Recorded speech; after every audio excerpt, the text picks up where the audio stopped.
और दूसरा कारण भी हो सकता है, जब भी एलन सिस्टम ऐसा डिज़ाइन है कि बच्चा अगर यहाँ पर क्लास में नहीं आया तो उसका एब्सेंट का मैसेज आपके पास चला जाएगा, तो वो जाता ही रहता है। तो 2 दिन तक भी अगर आपने रिस्पॉन्ड नहीं किया तो हम आपको कॉल करेंगे, और 3 दिन तक भी आपने रिस्पॉन्ड नहीं किया तो हम बच्चे को हॉस्टल से बुलवा के माता पिता के हवाले कर देते हैं। We are very strict for that. तो बच्चे कई बार ये करते हैं कि हमारे पास 1-2 महीने बाद आकर ये कहते हैं, सर ये मेरे पापा का नया मोबाइल नंबर है, पहले वाला बंद हो गया, आप इस पर करो। तो वही बाप और वही बेटा हो जाता है, आपको कट ऑफ कर देगा। तो सडन अगर आपके पास मैसेज आने बंद हो जाए तो आपको तुरंत एक्शन लेना पड़ेगा कि ये हुआ क्या, क्योंकि एलन कभी भी मैसेज भेजना बंद नहीं करता, हमेशा कंटिन्यू आपके फ़ोन पे कुछ ना कुछ आता ही रहेगा। अभी मैं आपसे 5 मिनट के बाद मैं आपको माइक दूंगा ना सर। फिर मोबाइल पे बहुत सारा अगर समय खराब करता है तो मैंने आपको बता ही दिया, 1 घंटा रोज खराब करने से 1 साल में 365 घंटे खराब होते हैं, और उसमें तो रैंक कहीं से कहीं चली जाती है बच्चे की। तो आप उसको लैपटॉप या कुछ कर रहे बताऊंगा अभी, ये सारी बातें मैं माफ़ कर सकता हूँ एज ए डॉक्टर, पर एक चीज़ पे कभी भी कॉम्प्रोमाइज़ नहीं करूँगा, अगर बच्चा चुप हो जाए और माँ बाप से बात करना बंद कर दे। बहुत बड़ा डेंजर साइन होता है, क्योंकि टीन्स उम्र का बच्चा रो ले, मार ले, पीट ले, झगड़ ले, सब कुछ कर ले, चुप नहीं चाहिए। बोल बेटा, कुछ बोल, बता, कुछ भी कर। अगर ये बच्चा चुप हो जाए, सारे काम छोड़ के टिकट लेकर कोटा सीधे आ जाना और बच्चे को लेके हमारे पास कि सर 1 हफ्ते से बात ही नहीं कर रहा है। ये आपको इनडायरेक्टली इशारा कर रहा हूँ, थोड़े को ज़्यादा समझ लेना और इसको कभी भी इग्नोर मत करना। इस साइन को बच्चा हमेशा बात करता, गुस्से में भी बोलेगा चलेगा, क्योंकि रिलीज हो जाएगा थोड़ी देर के बाद। सो अब हमें कितने, मुझे बताओ जरा इशारा करके, ऐसे माता पिता जो अपने बच्चों को छोड़ के अभी वापस 2-4 दिन में चले ही जाएंगे, 1-2 दिन में। अच्छा, ओके, राइट। तो ये पॉइंट फिर आपके लिए है। जो 15-16 साल से 20 साल तक की उम्र के बच्चे होते हैं, जब आप उनको छोड़ के जाते हैं, पहली बार जा रहे हो तो उनको होम सिकनेस हो जाती है। सबको तो नहीं होती, फिर भी। तो ये जो होम सिकनेस होती है, ये घर की याद आना होती है, मिसिंग होम। तो आपको शुरू से 2-4 एक्शन लेने पड़ेंगे। सबसे पहले, विदाई के समय बिल्कुल मत रोना, स्पेशली मम्मा, कहीं आंसू टपकाने लग जाओ बच्चे के आगे, बच्चा वीक हो जाएगा, इमोशनली डाउन हो जाएगा और पढ़ने में तकलीफ देगा।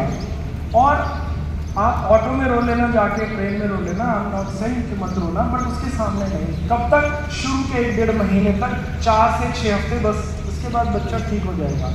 शाम को जब याद आ जाए बच्चे की, तो फ़ोन पे मत रोना, पहले रो लेना फिर फ़ोन करना। मैं आपका मजाक नहीं उड़ा रहा, मैं आपकी भावनाओं का सम्मान करता हूँ, पर आप अपने बच्चे को हमारे हवाले करके जा रहे हैं, और हमें इमोशनल बच्चा नहीं चाहिए क्लासरूम में। पढ़ाई नहीं करेगा वो, उसकी बुक में मम्मा ही दिखेगी उसको अपनी। तो उसको 4-6 हफ्ते बड़ी स्ट्रॉन्ग मम्मा चाहिए, जो बहादुर माँ जो होती है वैसी, और पिता भी वैसे ही, और उसको मोटिवेशन देना होगा शुरू में। आपको हो सकता है empty nest syndrome. Empty nest syndrome क्या होता है? घोंसला खाली हो गया, पंछी उड़ गया, याद आएगी उसकी। तो जब उसकी याद आएगी आपको, तो वो तो आएगी, ज़्यादातर शाम को माँ बाप डिस्टर्ब रहते हैं, याद आती है इसलिए, तो वो हैंडल करना पड़ेगा, क्योंकि ये रियल वर्ल्ड है। तो उसका इलाज बच्चे के लिए क्या है? उसका जो हॉस्टल का कमरा है, एक रूम की जो उसकी दीवार होगी, उस पर आप बहुत सारे फ़ोटो लगाओ, अपने मम्मी के, पापा के, भैया के, बुआ के, उसके जो यार दोस्त थे शरारती वाले, उनके भी, उनको देख के वो काफ़ी रिलैक्स रहेगा। और सारी चीज़ें बच्चों को नई खरीद के नहीं देनी चाहिए, कुछ पुरानी घर की चीज़ें भी लानी चाहिए, जैसे बेडशीट हो गया, पिलो कवर हो गया, उससे उसको लगेगा दिस इज़ माई होम। तो जब आप सब कुछ नया दे दोगे तो ब्रेन के लिए सब कुछ नया है। ये कुछ मोटे मोटे बिंदु से हैं, और जब भी आप कोटा आएँ, आप उसके मित्रों से ज़रूर मिलें, पता चलेगा दोस्त कैसे हैं। लंच पे साथ ले जाओ, डिनर पे ले जाओ, तो आपको आइडिया लग जाएगा। उसको जो जिस धर्म के आप हैं, हिंदू, मुस्लिम, सिख, ईसाई, बौद्ध, जैन, पारसी, वॉटेवर, आप अपने धर्म से हमेशा कनेक्ट करके रखो उस बच्चे को। बड़ा संबल होता है स्पेशली टीन्स के लिए। अगर आप सिख हैं तो उसको गुरुद्वारे 1-2 बार, सब कुछ है कोटा में। मुस्लिम है तो नमाज के साथ साथ मॉस्क ट्रेवल कराना, हिंदू है तो मंदिर में उसको बोलो बेटा कभी कभार चलाया जाए, अगर मेडिटेशन कर, शांति मिलेगी। आपको उससे डिटैच नहीं करना, कितनी भी आप एडवांस हो जाओ फिर भी कुछ शक्तियाँ हैं जो काम तो करती ही हैं। और हमें क्या समझना है, बच्चा 3 तरह से अपनी फीलिंग रिलीज करेगा, बोल कर, लिख कर या रो कर। रोना रिलीज होना भी माना जाता है, चुप नहीं होना चाहिए बस। तो वो तीनों तरीके आप उसके यूज़ करवा सकते हैं। और ये है फ़ोन, जिसको लेकर अंतिम स्लाइड में आप समझ लो कि मैं और कल जो सर थे उन्होंने क्यों मना किया फ़ोन के लिए, what is the scientific explanation. इंसान की जो काली पुतली होती है आँखों की, वो कभी भी स्टेबल नहीं रहती है, वो मूव करती रहती है। इसकी 27 मूवमेंट होती हैं। अगर ये स्टेबल हो जाए तो न्यूरो पाथवे 20 मिनट में ही ब्लॉक हो जाते हैं, डिसीजन लेने की ताकत खत्म हो जाती है, प्रीफ्रंटल कॉर्टेक्स में डैमेज होने लगता है। मोबाइल को देखो जरा, उसका साइज़ कितना है, 5-6 इंच का है, 7 इंच का फ़ोन है ये।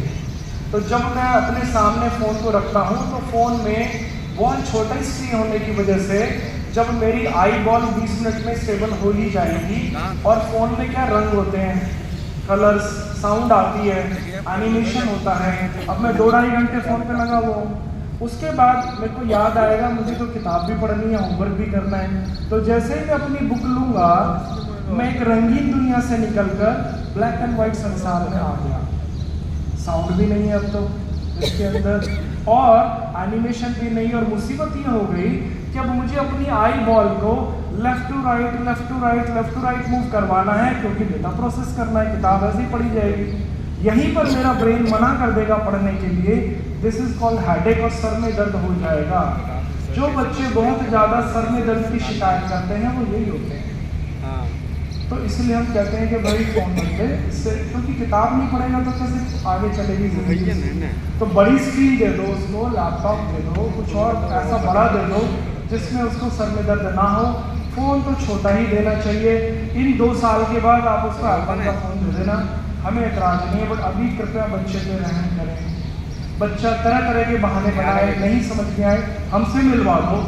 दुनिया का अभी तक मुझे तो ऐसा कोई बच्चा नहीं मिला जिसमें मैंने 1 घंटे में फ़ोन में छुड़वा दिया हो, उसी वक्त पकड़ा देगा इन लोगों को।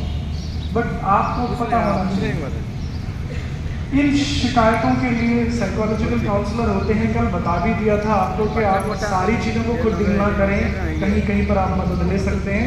आपकी जो ड्यूटीज़ ASWS के साथ कनेक्ट हैं, अगर आपने अपने बच्चे का मोबाइल नंबर जो भी है या एड्रेस अपडेट नहीं कराया तो करा के जाइए।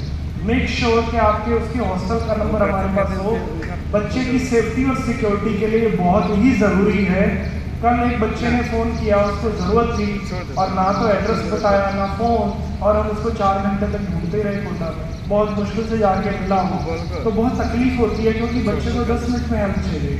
तो हमारे पास एक ही जरिया है कि उसका हॉस्टल का एड्रेस और फ़ोन नंबर अपडेट। अगर कोई लीगल इशू हो तो ASWS मदद करता है।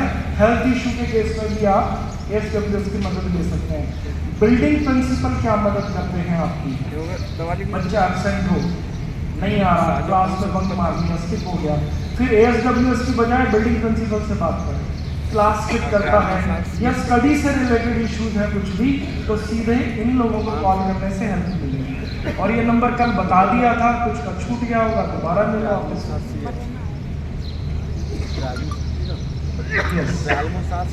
तो ये अभी तक के छोटे छोटे पॉइंट्स थे, क्योंकि पहली बार आपको मैंने पेरेंटिंग